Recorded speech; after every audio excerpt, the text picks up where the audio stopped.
And we're back one more time with another episode of The Horror Guys. Hello, everybody. I'm Kevin. I'm Brian. And we're going to talk about some horror movies, aren't we? 4 movies in a short, like always. Saw some interesting and quite good things. Mostly. Yeah. Mostly. We had Children of the Corn, that brand new requel, postquel, reboot. It's a reboot. I don't It's think a this is a reboot. sequel in any way. It could be. You know, it totally could. Could be a sequel. All different Yeah. characters. Yeah.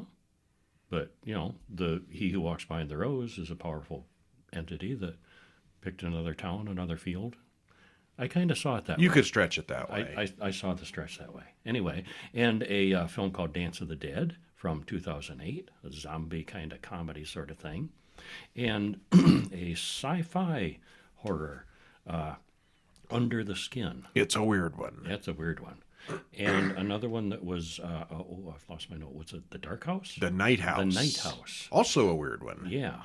Weird, ghostly, toastly things going on.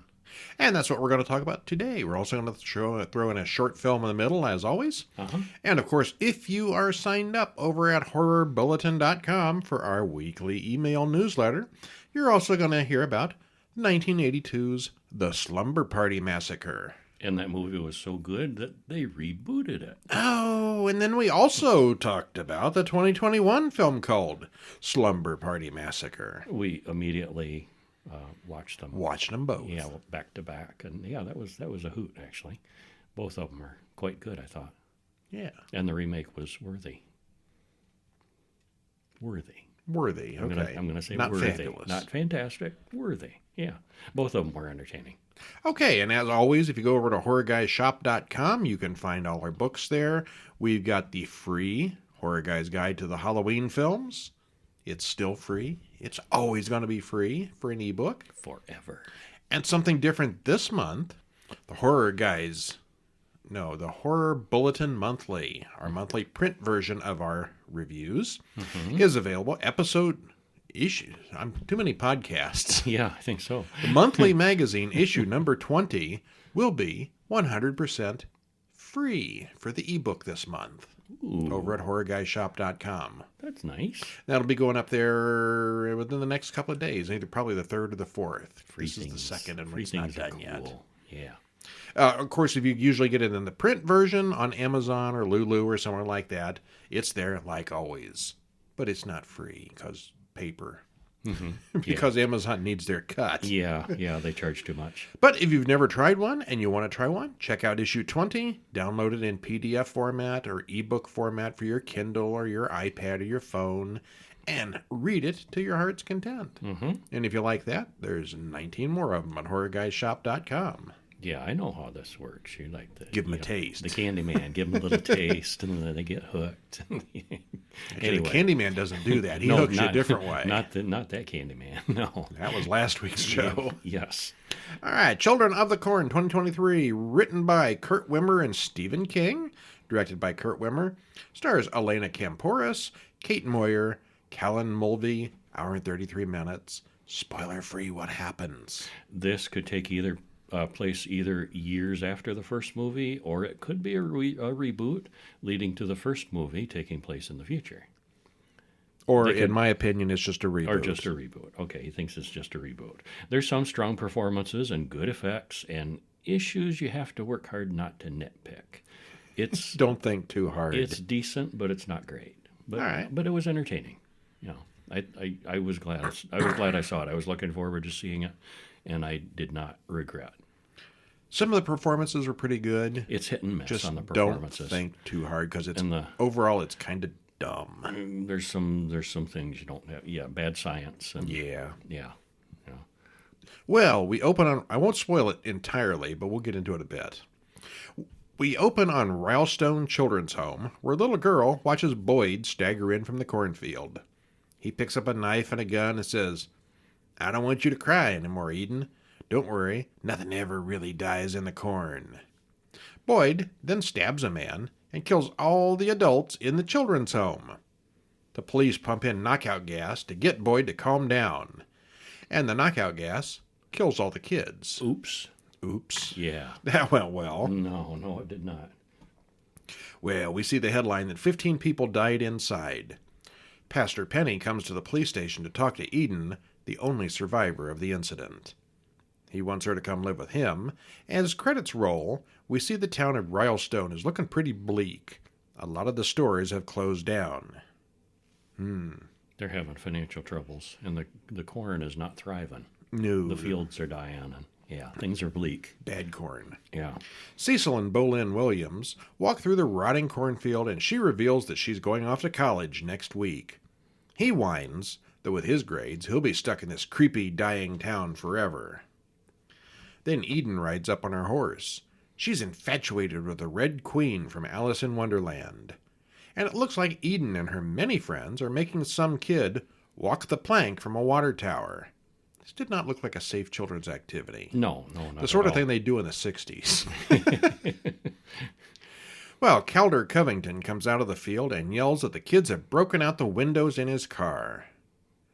Well, Bo and Calder go off together. He just turned 18 last week, and he's growing weed to make enough money to get out of town.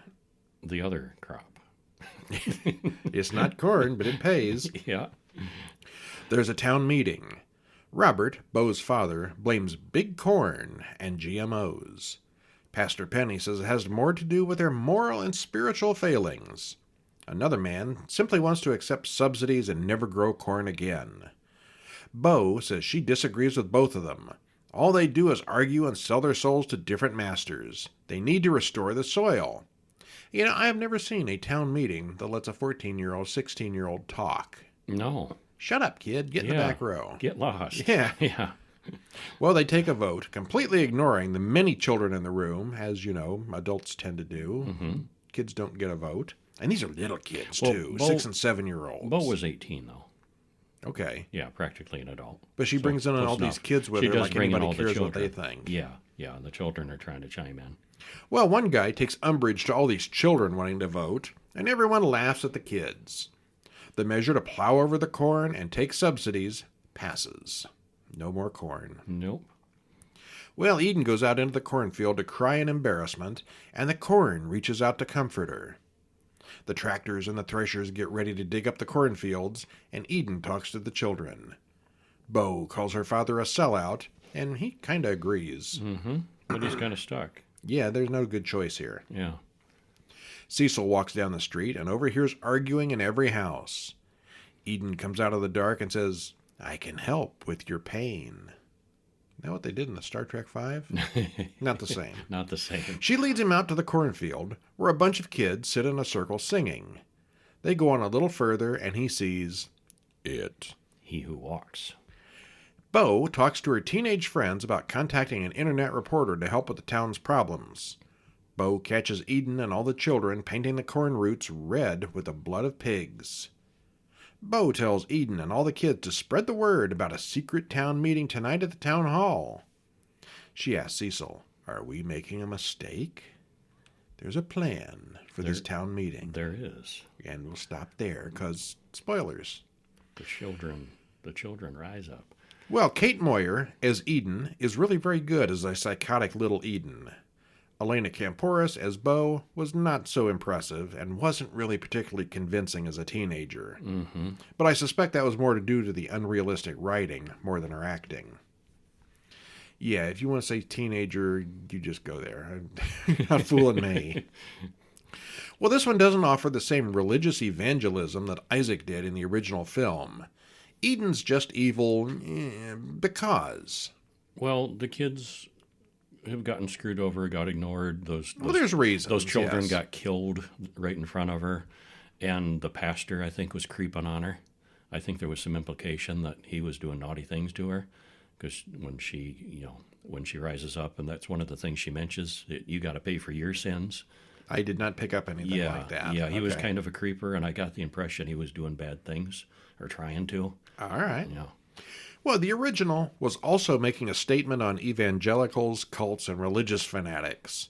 This one is basically just a mind-controlling monster who lives in a cornfield.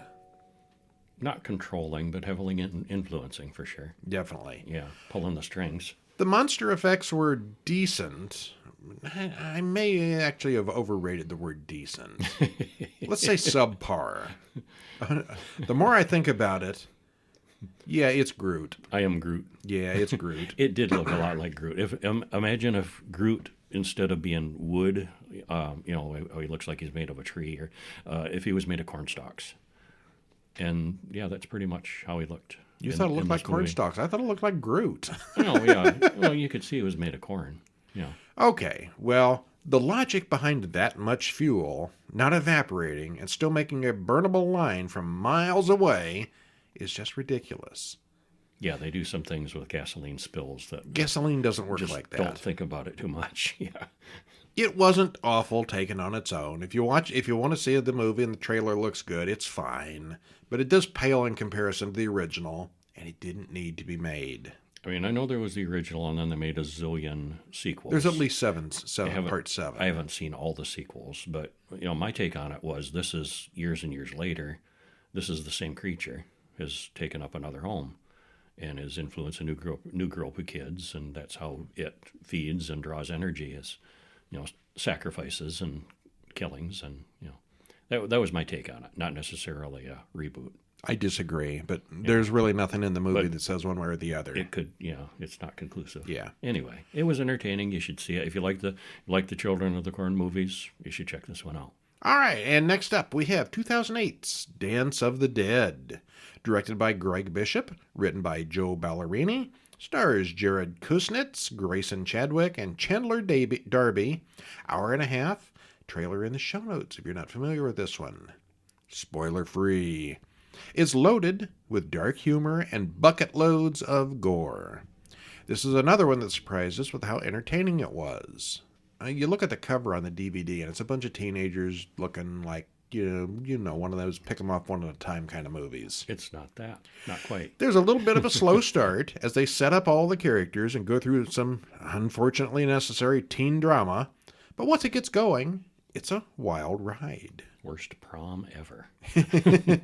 All right, spoil some of it for us. We haven't had a prom this bad since Carrie's. This one's up there. Yeah. We open on the caretaker of a cemetery doing all his caretaker things, and occasionally he hears a faint moaning. Suddenly an arm shoots out of the grave and chokes him until he gets his clippers and cuts the hand off. And he nonchalantly puts it in his box with a bunch of other body parts and covers it up. This has been going on a while, apparently. And credits roll. Well, it's the night of the Casa High School prom. Jimmy and Lindsay talk about the prom during biology class. Steve and Gwen don't want to dissect their frog, but the teacher forces them. Jimmy and Steven wind up in detention with Kyle, the redneck punk. Steven's friends are the school nerds, but Gwen wants to invite Nash, the van guy, to prom instead. So we're setting up all the drama and these people interrelating. Nash says he'd rather chew his own tongue out than go to prom. So there's a no. Well, we get it ready for the prom montage with most of the characters we've already met and a few others. It's, plenty of extras to be killed off. Stephen and the nerds go to the cemetery instead with their electronic devices, and they meet the gravedigger. Meanwhile, Mitch and Lindsay are making out in a parked car at the same cemetery. Stephen's group goes to a mausoleum and goes inside. It's got a coffin laying on the floor for some reason, so they have to open it, and it's empty. Well, a zombie grabs Rob and eats his brains as the others run away. Oops. Yeah. Mitch also gets eaten, and Lindsay sees a whole gaggle of zombies rising up. The gravedigger hears her screams, and he goes to work.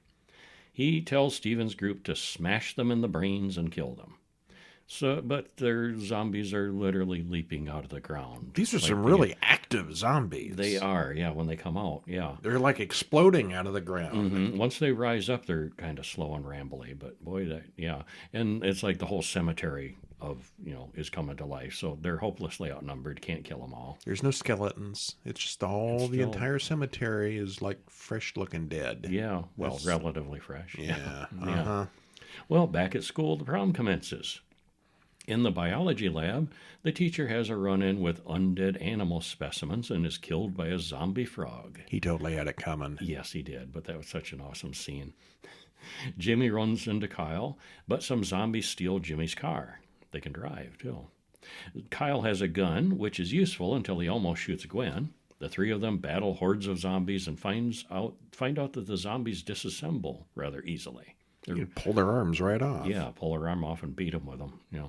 Nash and his band buddies soon find out that the dead are paralyzed by music. As long as they play, they're okay. Yeah, they're practicing their rock band in the garage. Zombies closing in, and they start playing, and the zombies freeze. They're mesmerized. But how long can you keep playing? Well, Lindsay sees Jimmy's car, but of course Jimmy's not driving, so she calls Jimmy, who promises to come after her. Lindsay, Stephen, and Kyle take a shortcut through the sewers, and the tunnels are full of green goop.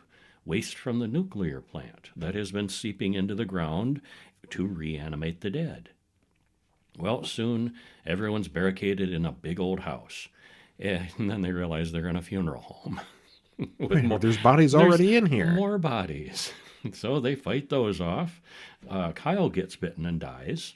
And he gets up again in no time, and he's even meaner than before. Jimmy wants to go to the prom and save everyone there. Gwen breaks out, steals the hearse to drive the others to the prom.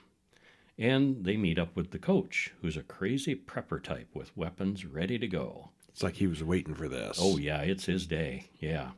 They record Nash and the band. They rescue Nash and the band, who are getting exhausted from jamming out. What do you say? They were playing for 14 hours straight? Nash thinks they are attracted to music like bees in a hive. So they're going to be using this. Well, they arrive at too late. Almost everyone at the school is dead. The coach, actually everybody was, at the prom. Yeah, the prom. Yeah, they were too late.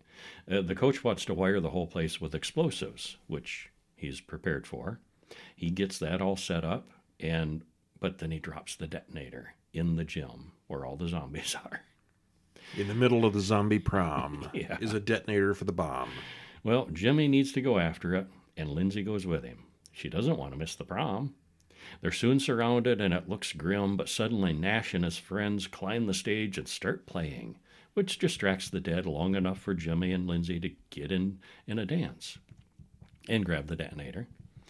Gwen confides to Stephen that she's been bitten, and it goes badly for him, sorta. They end up as a zombie couple. One of the zombies accidentally pulls the plug on the music, and then it's a free-for-all. Pandemonium ensues as most of the heroes escape. Jimmy and Lindsay kiss as the school explodes. What's left of the group decides to head to the power plant and blow it up too, since they figure out this is where all this started. But first the coach drives them to get pancakes. Breakfast is always a priority. It is, yeah. And they're all covered with, gore and blood and, clothes torn up and, all bruised. And, they're like, yeah, we're ready for a restaurant. Waffle House will still serve you. Yeah. Well, the gore and creature effects are surprisingly good. The humor is also surprisingly good. The action scenes here were surprisingly good. Everything was good, and we were surprised. Yes, we were. Yeah. The only thing scarier than the prom is zombies. So overall, it is a very good zom-com. I'm kind of hungry. Will you make me a sandwich? No. Make me a sandwich! Which is a title of our short film this week. Make Me a Sandwich from 2023. Directed by Denman Hatch. Stars Ann Shepard and Peter Giggins. 3 minutes. They don't get much shorter and still have any kind of story to them. And it is so effective for so short a time. Yeah. There's a link in the show notes to watch it on YouTube. It's free and available now. What happens? Well, where's my sandwich? Screams the grumpy-looking old man. His wife Marcy tries to start knitting, but he wants another sandwich. He's impatient and rude, and so after a few sandwiches, she puts dish soap on his bologna. Ooh. And he just eats it anyway. And what else can she put in there? And then he wants another one, and she's like, well, what else can I put in there? All right, now I'm hungry. It's really short, well filmed, and looks really good. Mm-hmm. The end was unexpected, which is even better. Yeah. Don't eat the sandwiches. What's At next? least be nice about it. Under the Skin from 2013, which was directed by Jonathan Glazer, written by Walter Campbell, Jonathan Glazer, and Michael Faber. Stars a big name Scarlett Johansson and Jeremy McWilliams and Lindsay Taylor McKay. Runtime's an hour and 48 minutes, and there's a trailer on YouTube. I had never heard of this one until the DVD. We got the DVD, and I'm like, it's one that what's this? It's one that I had seen the preview for and was intrigued. And spoiler free, this is slow moving, but we thought it was still really entertaining. It's visually beautiful and interesting. A lot is unexplained, but we were okay with that. And it's definitely an artsy indie kind of movie, despite having such a big name in the lead. So it's probably not going to be for everybody, but we horror guys liked it. It's definitely artsy, but I'm not going to say it's fartsy. No. It's artsy but entertaining. Yeah, I thought so. It's a very visual movie for sure. And a lot of it leaves you open to interpretation of what she's thinking and what's going on. There's not a huge amount of dialogue. Yeah, there's a lot of silences where, she's just looking and watching and stalking, and yeah. We get long lingering shots of an eyeball before the credits roll. What? What's that about? Well, we cut to someone riding a motorcycle on a dark road, and he stops and goes off-road to pick up an unconscious woman and put her on the back of the truck. We then cut to someone undressing the woman in a pure white room. The woman doing the undressing is naked as well, and she puts on the other woman's clothes. We then see that they have similar faces. And I thought for a minute it was the same actress playing both parts, but it wasn't. No. The woman then goes to a shopping mall, and I'm just going to keep calling her the woman because she doesn't have a name. Yeah, she is just the woman. It's Scarlett Johansson. Yeah. Where she gets a fur coat and some lipstick. She then stops her truck several times to talk to men alongside the road for directions. One guy admits he doesn't have any family, so she lets him get into the truck with her. Yeah, you can kind of piece together she's looking for people that won't be missed. Yeah. She eventually takes one home with her, and they both undress. He then sinks into the floor and vanishes. Huh? Yeah. What? Yeah, you figured she's going to be like a serial killer and kill him or something, but that's just a little different. It's an interdimensional thing or something. We don't know. Yeah, it's weird. Yeah. During the next day, she watches a swimmer at the beach. He says he's living in a little tent there, and she watches the man try to rescue a drowning man and his wife. And they both die, and the man is upset, but our woman doesn't seem to get too upset. She whacks him with a rock and drags him right past the dead man's abandoned baby, whom she ignores. She just wants the man, not the baby. Mm-hmm. The man on the motorcycle then goes to the swimmer's tent and collects the man's stuff and the baby. And later, we see the baby in the back of her car. And then we never see the baby again. No, we don't. We don't know what happens to that baby. No, we don't. That baby is sitting in front of the club still. Yeah, maybe. Yeah. She goes to a dance club and meets a single guy who ends up in a dark room with a magic sinking floor. We see that man sink into what looks like black tar, but beneath there, it's like he's underwater. But he can breathe, and he sees another man down there, the previous victim, until the previous victim sort of dissolves into nothing but empty skin.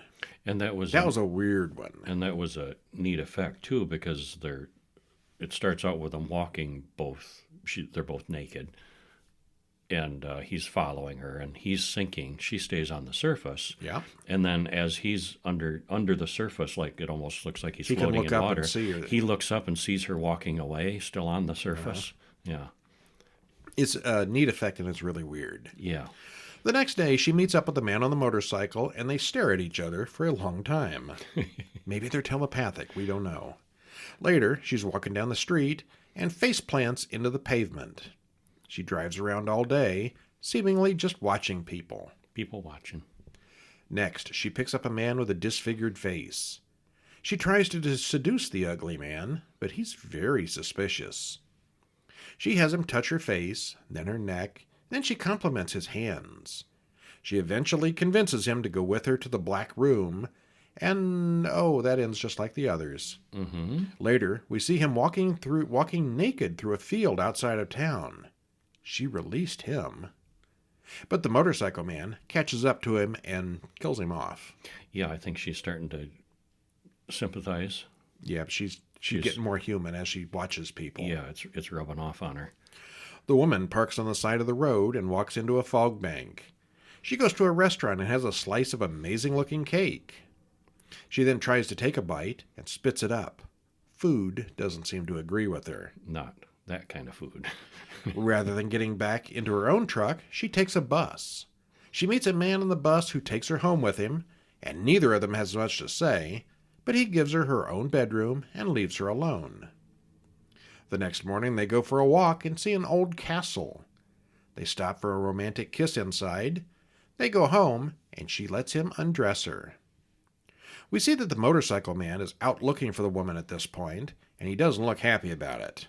I think she's gone AWOL. Yeah, I think so. Yeah, She's- gone native. The woman stops halfway through sex and looks at her pelvic area as if she didn't know how it worked like that. And later on, we understand what's going on more. I think we know what we saw at that point. Yeah, yeah. She leaves him and goes out for a walk in the woods, and she runs into a logger who tells her all about the trails there. She finds a hiker's shelter and goes inside as it rains. The logger comes in while she's sleeping and tries feeling her up, but she runs away. He chases her, catches her, tears her clothes off, and then he tears her skin. Oops. Rip. Yeah. After what he sees, he runs off, and she realizes that her skin has been torn open. She removes her face, and she's just a shiny, hairless black thing underneath. Was it CGI or you think a costume? I think it was a practical effect. Yeah, it probably was. Yeah. The face still moving was probably CGI. That was a neat effect because she's she's taken her outer skin off her disguise, like from the shoulders up, and she's holding her face, looking down at it, and the face still blinks. Yeah. Yeah. It was a neat effect. Well, then the logger comes back and he pours kerosene all over her and lights it. The motorcycle man arrives just in time to see the smoke from her burning body. And it ends. Yeah, very weird. It's a very visual, very artsy movie with lots of lingering, colorful shots of places and things. Mm-hmm. It's just visual. Yeah. The woman acts oddly all through the movie, and then when she tries to eat, we see that maybe she's not human. There's almost no dialogue except when she's trying to seduce men into her truck, so for most of what's going on, you have to figure it out for yourself. And that's interesting how they filmed that. The director didn't tell those men, a lot of the ones in the movie, didn't tell them ahead of time.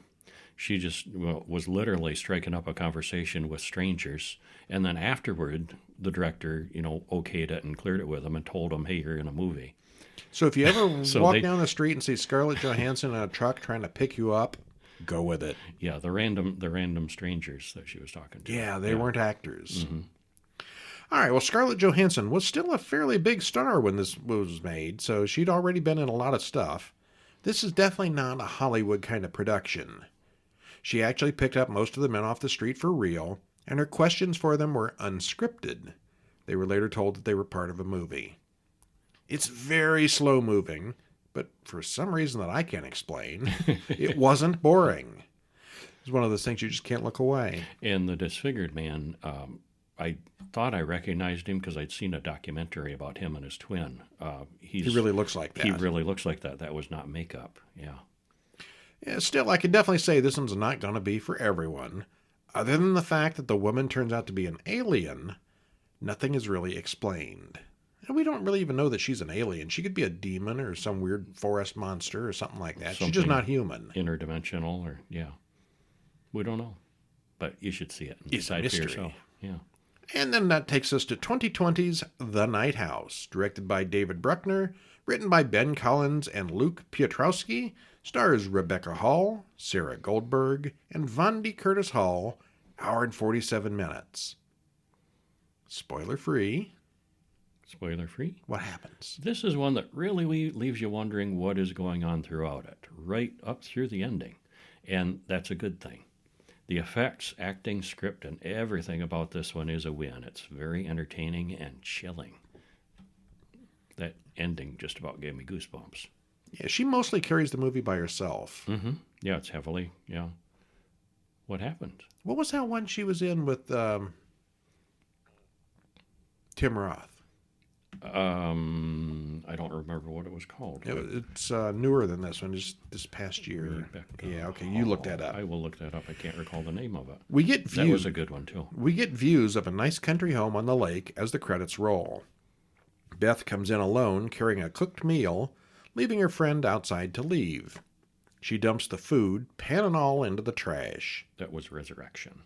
Resurrection, yes, when she meets her long-lost former husband. Yeah. And maybe their child. Yeah. Yeah, that was good, too. Yeah, that was interesting. Well, she drinks heavily and watches her old wedding videos, and it soon becomes obvious that she was returning from her husband's funeral in the previous scene.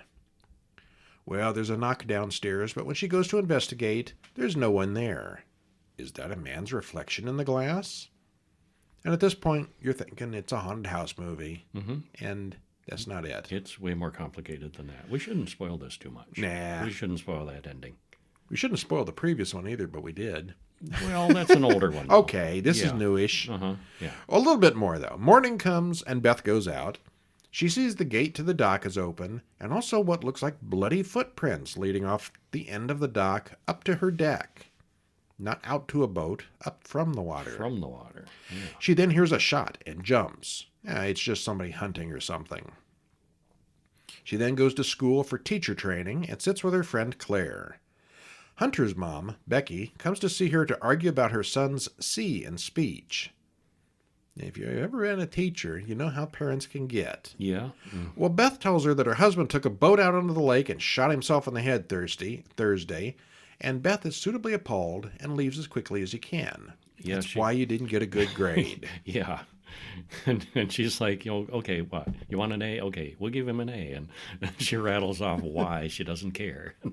Boy, yeah, that parent heads out quick. Well, when she goes home, she finds that Mel is there, and he offers to haul away that rowboat. She notices that the bloody footprints are all gone. She mentions that even though her husband Owen built the house, she's thinking about selling it. That night, she puts his clothes in the donation bag and puts away all the photos. She also finds a book of plans for the house they built. The plans show off maze-like rooms under the house. What? She didn't know about that. No. Late that night, the stereo turns itself on and wakes Beth up. She gets a text from Owen. Come down. Don't be afraid. She calls Owen's phone, and someone picks up. Look out the window. She sees a naked man standing out in the lake, and then she wakes up. In the morning, there's no record of anything on her phone. She charges and checks out his phone, but there's nothing there either, except she starts finding photos of other women. Maybe it's Beth or someone who looks just like her. Okay, we'll probably stop there. Yeah, we should. It turns out there's lots of photos of women who look just like her. And it gets complicated of why? Is he a stalker? Well, he certainly has a type. She looks into it, and she finds out things. Yeah. Okay, well, this one is really good. You have no idea where it's going or what Owen was really up to. Is he a ghost? Was he a serial killer? Could it be something worse? Are Beth's problems really over at the end? Nothing was really... Well, okay, I don't think... Yeah, you don't say that. Murder. Things happen. Yeah. The acting is good and the setting is good. Everything is dark, but it's enough to tell what's going on at all times. I like the ones that there's dark that you can see. But you can still see it. Yeah, the not really there, but also visible look of the thing at the end is really cool. And the ending is fairly ambiguous. Is it over or is it not? Yeah. We don't know. They act like it's over, but I don't see why it would be. We're not so sure it would be, yeah.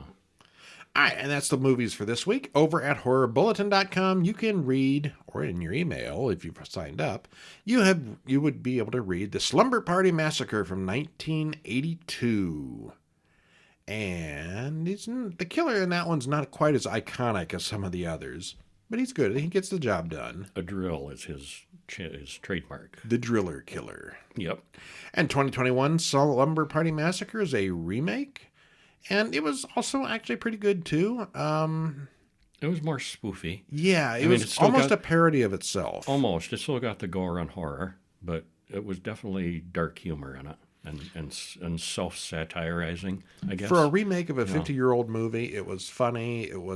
It knew what it wanted. Yeah. It knew what it was. It's a silly remake. Changes up some of the gender tropes. Yeah. Yeah, it's not. The first one is just an all-girl slumber party, and here we got a girl slumber party and a guy slumber party going on at the same time. Usually we would say either watch the original because the remake sucks, or watch the remake because it's so much better than the original. In this case, I think it's probably good to watch both. They're both good in different ways. Yeah, I agree. Yeah, should see them both back to back, preferably. Yeah, that's the way we did it. Yeah. All right, well, tune in next week where we're going to have Scream 6 and some other things. A lot of good stuff next week. Ghostface, I'm assuming. Yeah, I'm pretty sure it's safe to say Ghostface. He's right there on the poster. Yeah. Why is he back again? Who's under that mask this time? Or who all's under that mask this time? There's usually two in that series. Sometimes there has been, yeah. All right, well, I'm Brian. And I'm Kevin. And we'll see you next week. See ya.